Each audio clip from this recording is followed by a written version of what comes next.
Un jeu de mots et un drame derrière le coup de pas cool aujourd'hui.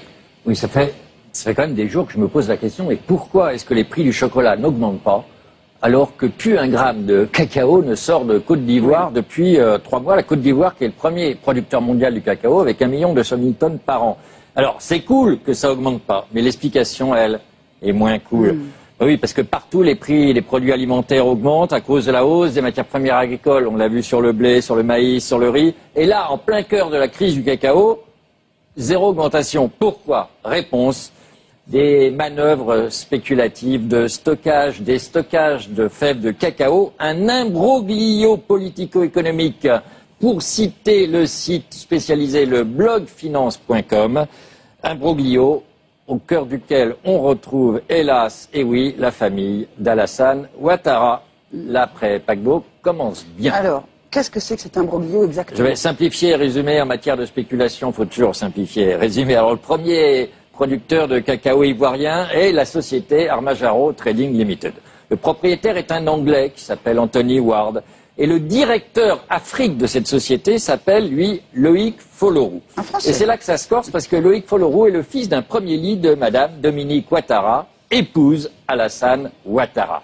Alors, l'été dernier, à la veille des élections ivoiriennes, la société Armajaro avait acheté et stocké 240 000 tonnes de cacao. Pourquoi? Parce que la famille Ouattara était bien sûr très bien informée que les élections risquaient de mal se passer, que ça pouvait dégénérer, les ports bloqués, l'export de cacao paralysé.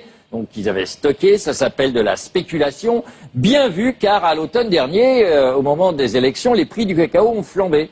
Et Anthony Ward et Loïc Folorou ont liquidé une partie de leur stock. Conséquence, les prix sont retombés. Bis repetita, ça s'est passé le 24 janvier dernier. Ouattara, soutenu par la France, les États-Unis et l'Union européenne, annonce le gel des exportations de cacao de Côte d'Ivoire. Alors, les cours mondiaux immédiatement ont pris 6%. On est monté jusqu'à 3 666 $ la tonne de cacao. C'est le niveau le plus élevé depuis 1979. Et là-dessus, qu'est-ce qui s'est passé? Anthony Ward et Loïc Folorou ont revendu leur stock, empoché les bénéfices. Et du coup, comme ils ont revendu, les prix sont immédiatement retombés.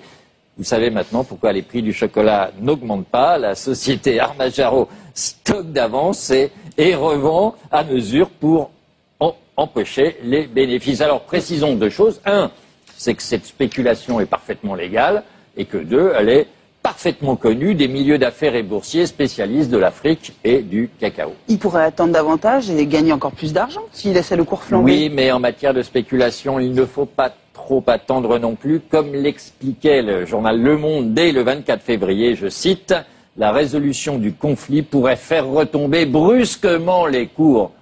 Un bon tien vaut mieux que 2, tu l'auras. » Voilà. Conclusion, M.